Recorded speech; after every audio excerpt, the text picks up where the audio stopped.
Assalamualaikum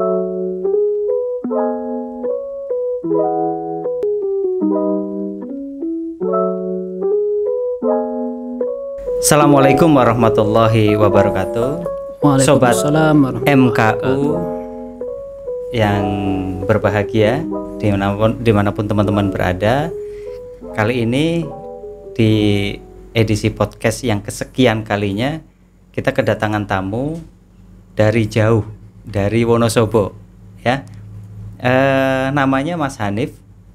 Perkenalkan, ini Mas Hanif dari Unit Layanan Zakat MKU Marhamah atau biasa disebut dengan Ulas Marhamah. Nah, Sobat MKU tetap semangat, lahirkan amal soleh di setiap peristiwa. Dan kali ini kita mau ngobrol-ngobrol sama tamu kita, Mas Hanif.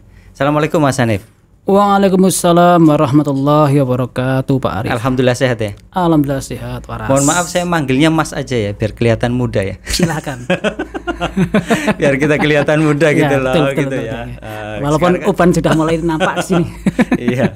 Baik, Mas Hanif, terima kasih ya sudah jauh-jauh dari Wonosobo mampir ke studio podcastku, kita ngobrol-ngobrol. Dan biar sobat Les MKU tahu nih, boleh dong Mas Hanif ngenalin diri dulu, Mas. Ya. Assalamualaikum warahmatullahi wabarakatuh. Waalaikumsalam warahmatullahi. Nama saya Hanif Rosyadi. Kebetulan kami dipercaya di manajer Ulas MKU Marhamah Wonosobo. Kami di Wonosobo, khususnya di Ulas MKU Wonosobo, sudah sejak tahun 2001 masuk jadi karyawan, jadi pemasaran. 2002 baru diangkat untuk urus Ulas MKU Marhamah. Dan sampai sekarang. Dan di Jawa Tengah juga termasuk orang yang paling lama. Lainnya ada yang digeser-geser. Saya beberapa, hanya satu hitungan tangan lah, hitungan jari lah. Beberapa orang itu yang masih karena rapat itu seperti reuni, alhamdulillah. Berarti senior ya? Senior termasuk. Kategori senior. Nggak usah bilang tua, Mas. Senior gitu aja. Dan memang juga dipercaya teman-teman dulu pada tahun 2011 sampai 2015 untuk memimpin Forum Baitul Mal atau mungkin LAS MKU BMT Jateng. Oke, berarti sempat menjabat menjadi ketua untuk Jawa Tengah ya. Oke. Terus aktivitas sekarang apa saja, Mas? Saya banyak aktivitas di kegiatan sosial. Tingkat nasional jelas ad hoc program. Wah, ini LAS MKU VMT ya. Kemudian juga di provinsi sebenarnya kemarin udah geser pengusaha, tapi tetap masih ditarik-tarik karena merasa perlulah istilah support dari senior-senior. Oke lah, bismillah. Kemudian di Wonosobo kebetulan pada waktu saya ketua Forum Baitul Mal Jawa Tengah, saya juga jadi ketua Pemuda Muhammadiyah di Wonosobo, kemudian juga aktif di IJMI, bendahara LPK Wonosobo, bendahara Julehah, juru sembelih halal Wonosobo juga. Oh, tukang jagal. Oh, tukang jagal. Oke, itu. Tukang jagal. Sampai di tingkat kecamatan saya tolak beberapa jabatan, saya tolak IB dan sebagainya, saya tolak IJB dan sebagainya, saya tolak karena sudah banyak kegiatan. Yang terakhir di RT saya nggak bisa nolak, jadi bendahara RT. Keren.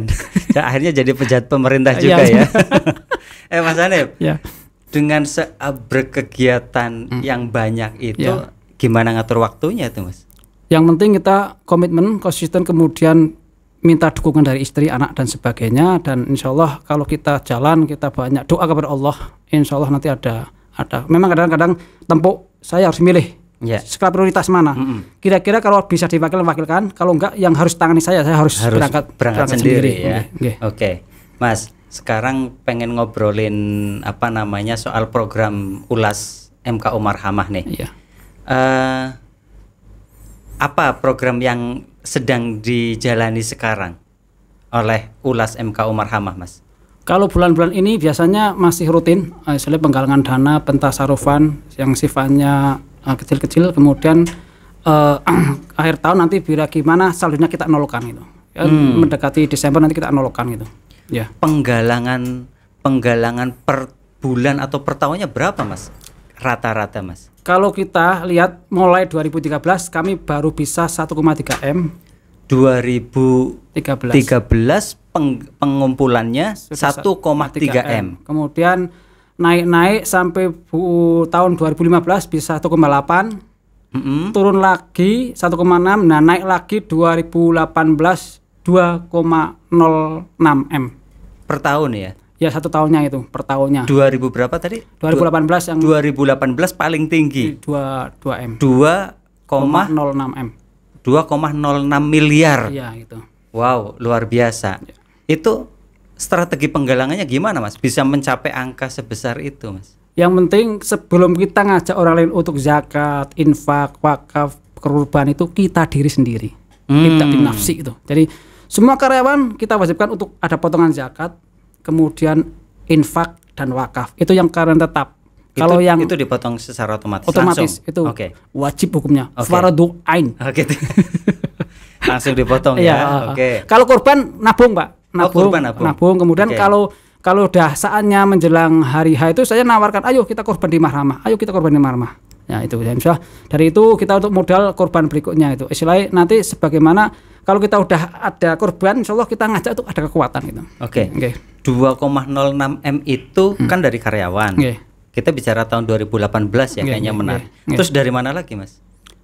Yang jelas kita fundraising ke anggota kita karena kita badan istilah hukumnya adalah koperasi, maka anggota kita, anggota penabung, anggota pembiayaan itu yang kita silaturahmi, kita ajak dakwah supaya bagaimana mendukung program PMT kita gitu. Oh, berarti dari anggota porsinya cukup besar ya, Mas? Ya, yang besar tetap dari Pak, dari internal karyawan.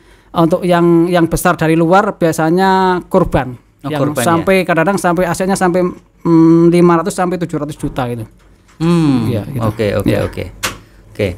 Kalau program pemberdayaan yang sekarang dijalani apa, Mas? Pemberdayaan jelas kita karena Baitul Mal ya yang sudah kita jalankan, gimana kita mengentaskan orang-orang yang nggak punya modal, nggak punya usaha, ingin usaha, sudah aja life skillnya, tetapi dia nggak punya modal itu, nggak punya jaminan. Nah kita bantu. Kemudian orang-orang yang dia itu horim, kategori horim, asetnya kalau untuk nutup utang itu nggak cukup, maka kita harus bantu dengan uang Baitul Mal. Nah, kalau nanti udah bisa mandiri ya kita arahkan ke Tanwil, karena Tanwil beda konsepnya, itu orang yang sudah jalan usahanya, punya modal sedikit sambil jalan dan punya jaminan. Nah, kita arahkan ke sana.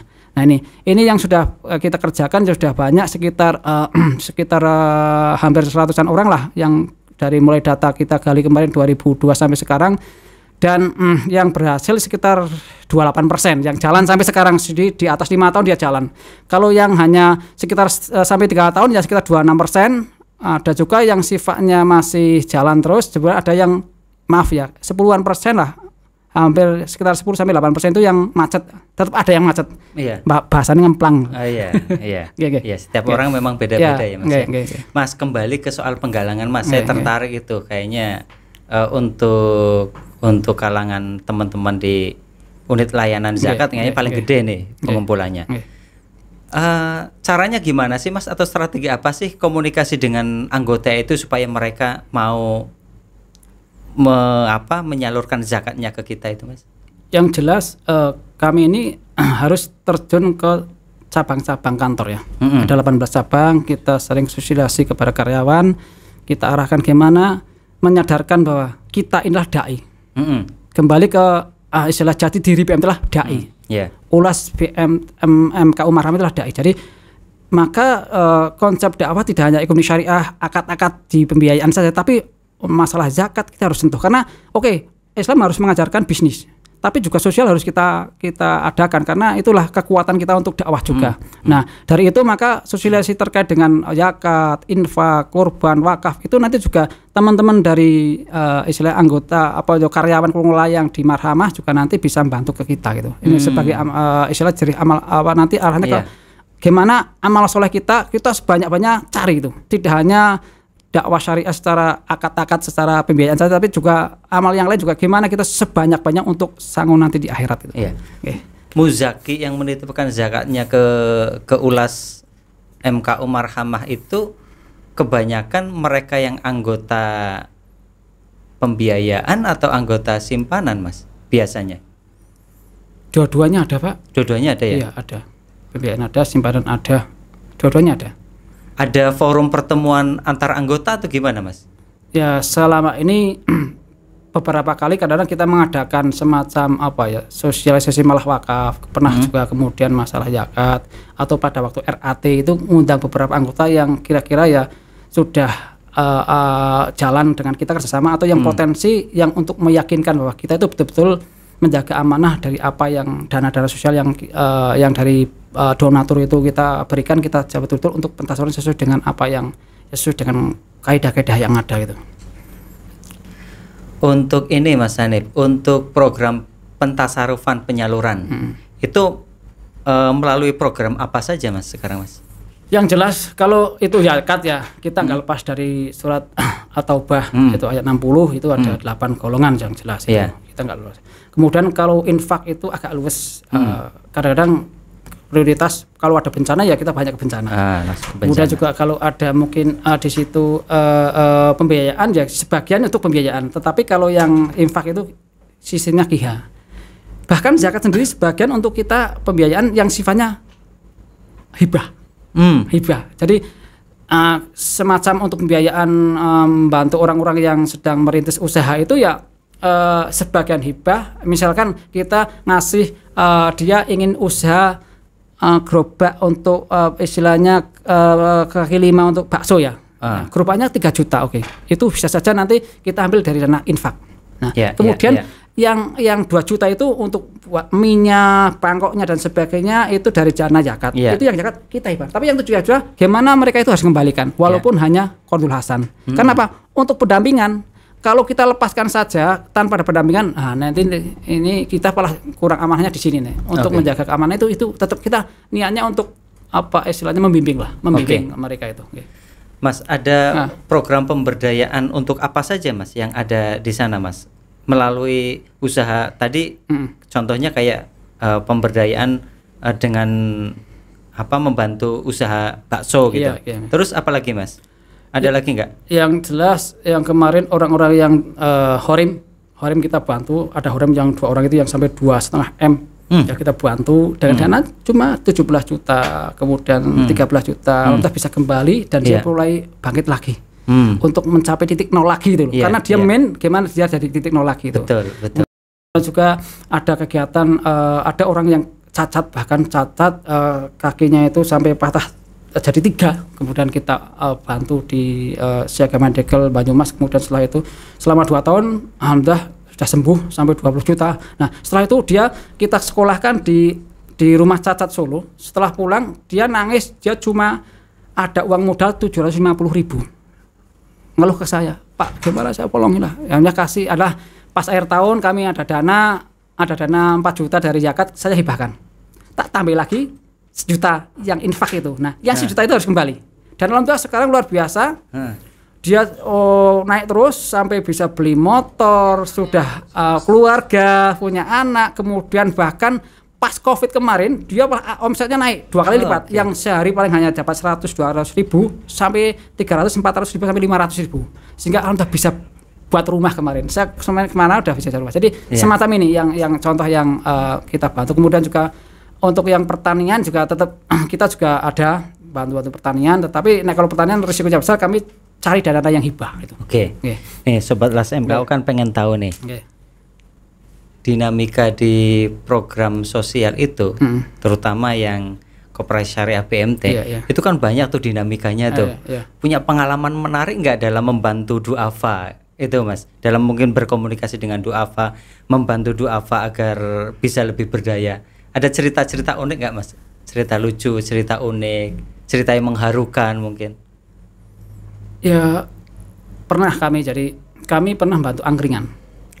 Kemudian berdayakan sekitar 3 juta jalan. Kemudian alhamdulillah saya coba cek 2 kali, 3 kali, malam-malam saya datang itu kaget dia. Begitu saya makan ya otomatis kan ditolak kalau saya bayar. Tapi tetap saya komitmen, saya sportif, saya tetap bayar. Karena juga masih ngangsur juga. Nah setelah itu beberapa kali kok nggak kelihatan dia, beberapa saya tak cek nggak kelihatan. Kemudian saya ketemu orangnya, gimana Mbak kok nggak? Pak saya diusir siapa Satpol PP. Akhirnya kan akhirnya jadi advokat saya, advokat kan. Gimana caranya Pak Hanif, tolong ya. Saya langsung ke SLP, gimana Pak, ini ada seorang binaan kami yang sedang merintis ekonomi kok seperti. Kemudian oh gini Pak, dia jalannya itu terlalu dekat dengan perempatan.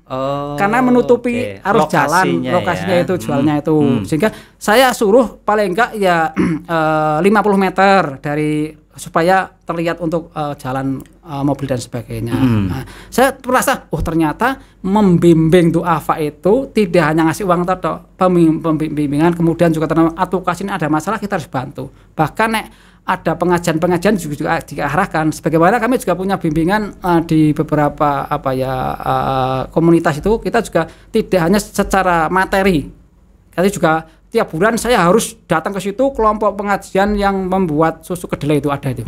Setiap bulan itu ibu-ibu sampai 20 orang itu Pak. Ada 20 orang. Jadi kelompok usaha susu kedelai. Sampai diakuisisi oleh NASA itu. Akhirnya dia harus setor NASA paling enggak sebulannya sampai 50.000 kotak itu harus setor ke sana. Udah diakui NASA itu. Itu jadi seperti itu. Produknya. Berarti lika-likunya seperti itu ya. Kalau lika-liku komunikasi dengan donatur Mas, dengan muzaki, ada nggak yang lucu-lucu atau yang aneh-aneh atau mungkin yang mengharukan ketika berkomunikasi atau menawarkan zakat ke donatur, ada nggak? Saya ingat masih bujang dulu itu, begitu muzaki datang tuh seorang pejabat, betul-betul pejabat kabupaten ya. Saya masih bujang. Pejabat pemerintah. Saya waktu mas, itu masih single. Pak, mas sudah nikah belum Pak? Wah, saya punya istilahnya teman saya gimana? Sampai akhirnya saya musyawarah dengan keluarga, akhirnya karena sesuatu hal ya, karena maaf ya, saya orang relawan, kerjanya nggak kenal waktu, kadang-kadang 3 hari 4 hari kadang-kadang. Biasa saya lihat dia itu seorang pekerja di rumah sakit yang kena shift itu. Saya mikirnya gitu. Saya nanti kalau pas repot, ada saya dengan bahasa yang halus saya tolak. Wah, itu istrinya dia itu agak apa ya? Gelo sama kecewa. Nah, saya juga kok heran kok mamanya dengan amil gitu. Seorang amil kan nggak jelas itu masa depannya. Ini catatan untuk para calon amil ya. Jadi rezeki itu Allah yang ngatur betul. Kalau dia secara itu sudah sudah gajian, sudah PNS dan sebagainya. Tapi bagi saya nanti saya cari kira-kira yang nggak ganggu dia itu kena kerja shift itulah. Saya menghargai mau cari yang lain aja itu. Jadi lika-likunya itu ya. Orang mau berzakat tapi juga ditawarin itu ya. Berjodoh. Kalau setelah menikah ada yang nawarin lagi nggak Mas? Ada tetap. Tetap ada ya. Jadi mungkin ini bisa jadi daya tarik anak-anak muda untuk menjadi amil kali ya. Luar biasa ini. Maka Mas Hanif, kita cerita sedikit nih soal ulas marhamah ya. Dan kita mau bicara sedikit nih Ras MKU. Kalau bicara ulas marhamah berarti tidak lepas dari BMT Marhamah kan.